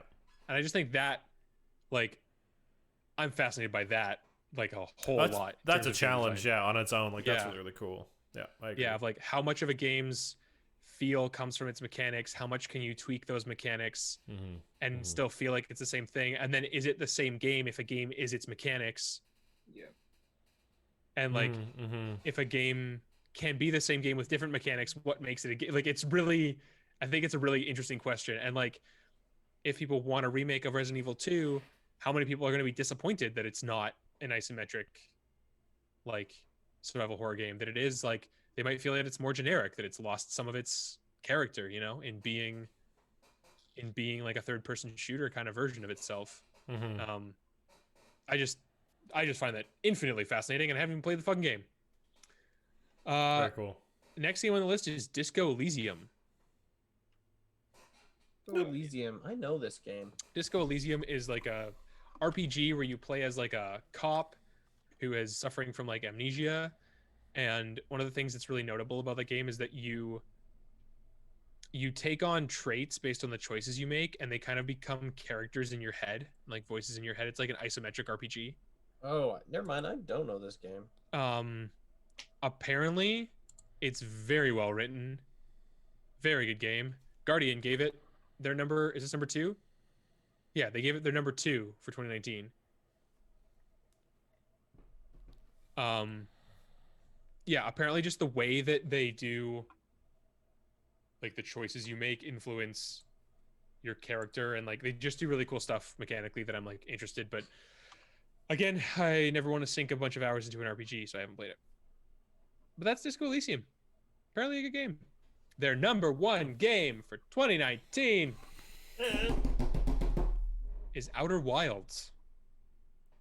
Hey, I that's do the actually game I want to thought- play. It's the game I thought we were talking about when we talked about Outer Worlds. World. Yeah, that happened a lot in 2019. I remember that being an issue. Really, this is the number 1 game in 2019. I didn't really hear that much about it after it got released. Interesting. For Wilds apparently is really, really good. Yeah, apparently it's very good. I heard quite a bit about it. The thing that people praise about it, again, I haven't played it, but the thing that people praise about it is that you can go anywhere right off the bat. But your exploration doesn't, like, you need other things that you learn from other places to make sense of stuff. Like the context, essentially. Like, you need to find the context yourself for what everything is. So like new things make sense as you travel to other planets and uncover new puzzles. Right. Suddenly Okay. that thing that you found a couple hours ago, you're like, oh my god, that's what I need to go back there. That's what that was. That's why I couldn't solve that puzzle, because I didn't know this thing. Interesting. Okay. So very, it's like very like it doesn't hold your hand. You have to just kind of keep going through the game, and like It's the Dark Souls of outer games. it's the Dark Souls of planetary exploration puzzle games. Brandon, Yeah. Argon. do you have enough time for us to do a rapid fire games of 2020 that have released so far, if I can find a good list? Yes, I do have to go like as soon as possible, but if we want to rapid fire really, really quick, how many games? How many games? How many games you talking? I'm trying to find it. Good list. Let's see if this one is. Because I didn't know if we'd actually. This is a bad list. This is a bad list.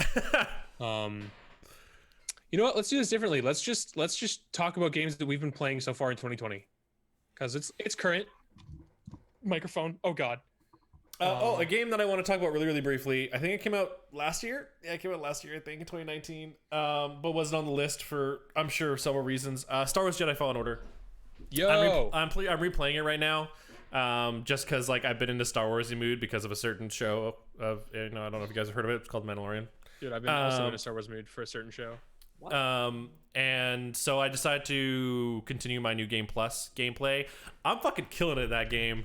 Like, goddamn. Actually, spoiler alert, I just got into the first temple, and the fucking, like, construct dudes, before you have any of your force abilities and on Jedi Grandmaster, fuck those guys. Yeah. I literally had to run past the first two until I got push. Because it just makes it a million times easier once you have push.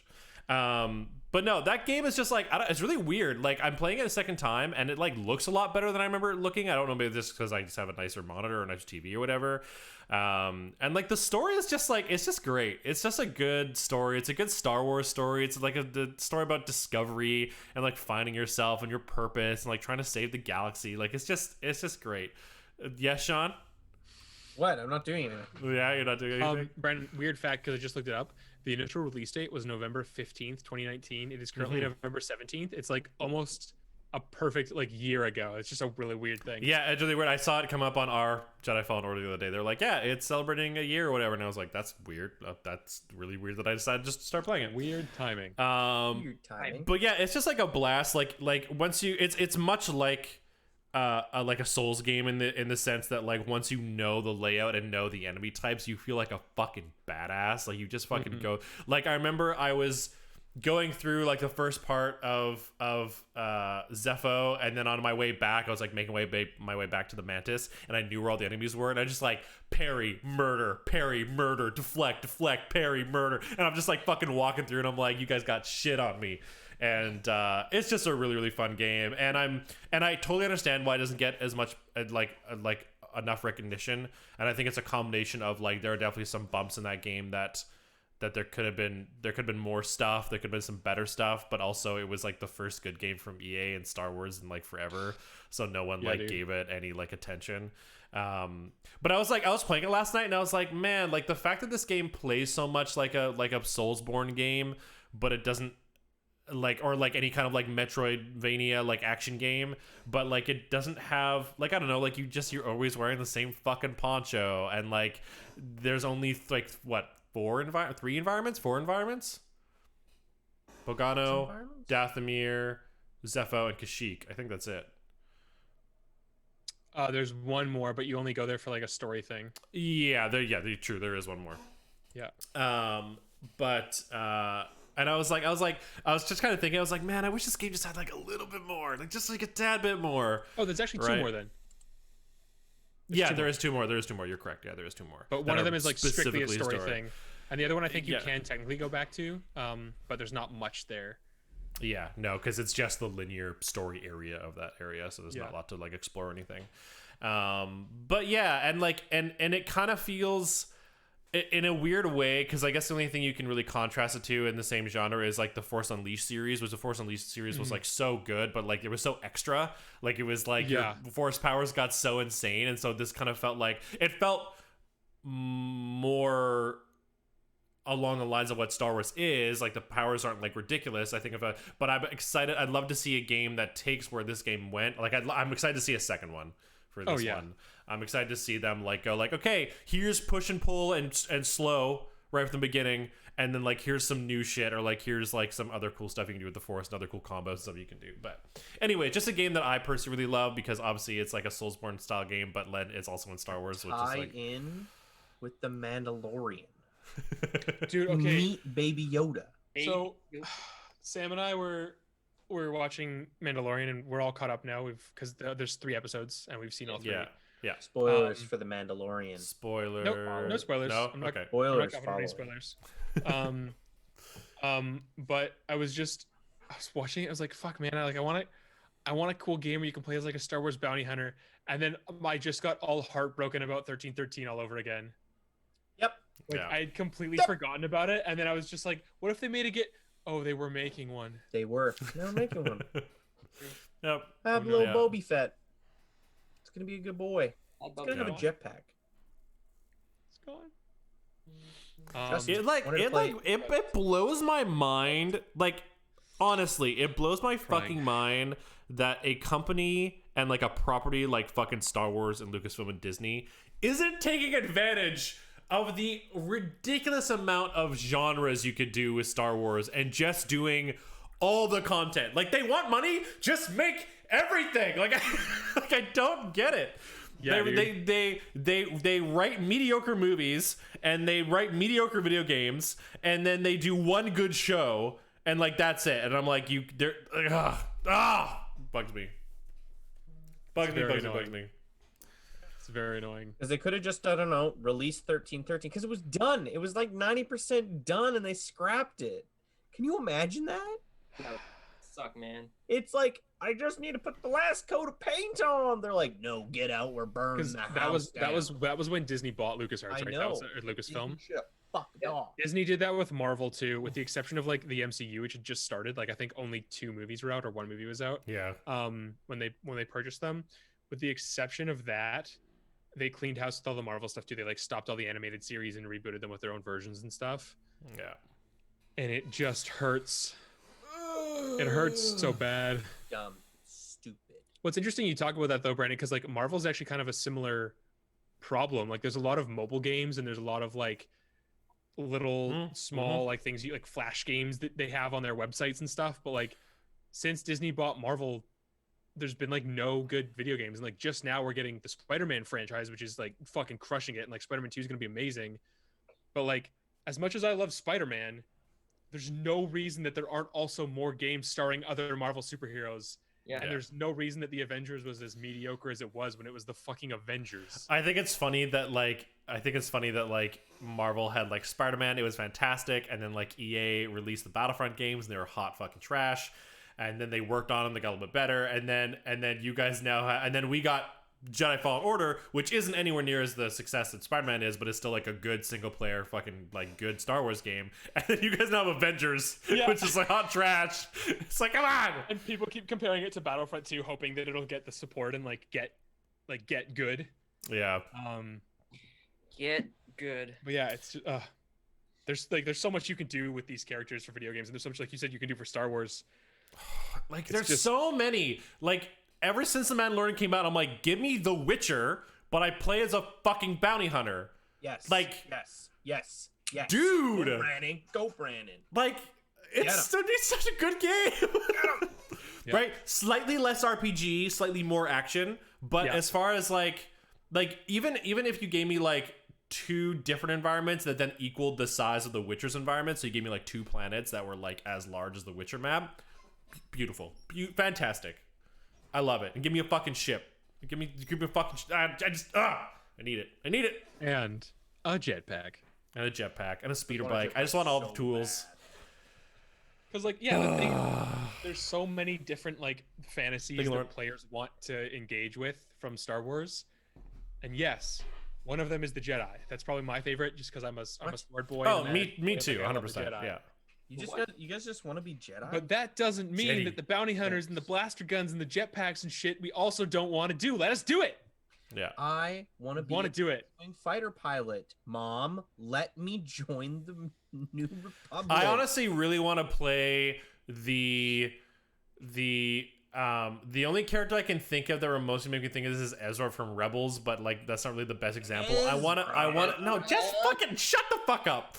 Ezra. I want to play a story-based game with a character who at some point finds himself with a lightsaber, but he's not necessarily a Force user, or if he is, it's not followed up on in the sense of like, I'm a Jedi, I need to find another Jedi, and I have to find my... I just want a dude who's like, this is weird. I can like move people with my mind kind of a thing, and I have a lightsaber, but I also have like a blaster and like a jetpack, and like I want just like the dude that's in the Star Wars universe, and not necessarily the one that falls into one of the categories of Star Wars or people. like isn't like caught up in like a bigger like Yeah. cosmic quest of the like they never get associated with the Jedi. They're just there.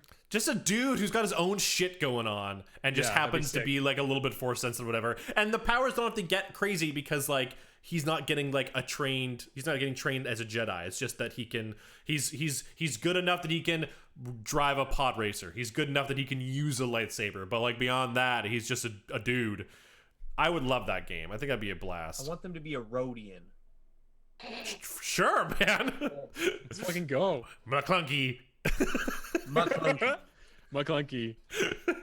Get some McClunkies in the chat. I do probably have to get going because we just talked about Star Wars for a little bit, and I got to deal with some work stuff, unfortunately. Hey, that's cool. To be honest, the 2 other big games that I would want to talk about for 2020 are Avengers, which we've talked a lot about here, and Ghost of Tsushima, which we've talked a lot about here recently. So, yeah, I think that's I think we did it, guys. Yeah. Fucking. I think we beat the last gen. We beat. It's done. We beat Beat it. I completed last gen platinum. So depending on what happens with my work stuff, it does sound like I am going to work, but it might be a short day or like I don't know what's going on. So I'd love to play some Bloodborne later. Be very into that. Right. If you guys are around, love that stream. I'll be back with that if we do. I'll go install it on my PS4. Speaking of Avengers, everyone should go check out our YouTube channel because Kelly just uploaded a great Hey, thanks, video man. essay on Avengers.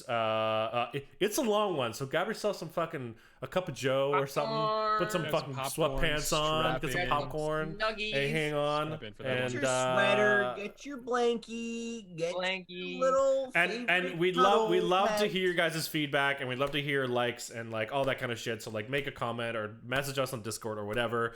I know Kelly was very nervous about it, so I'm sure he would love hearing all the good Yeah, stuff about it. And don't like feel like you have to just say nice things. Like I do want to get better at that stuff. So if you have like some criticisms, I let got me a know, whole obviously. fucking list. I'm just kidding. I feel like The amount of shit Oh, you I have to say. But Sean, I would value your feedback. I have feedback. I wouldn't value your feedback. I would. Sean. Did you watch it? The whole thing? I watched the whole thing and the beginning of it again with Brandon.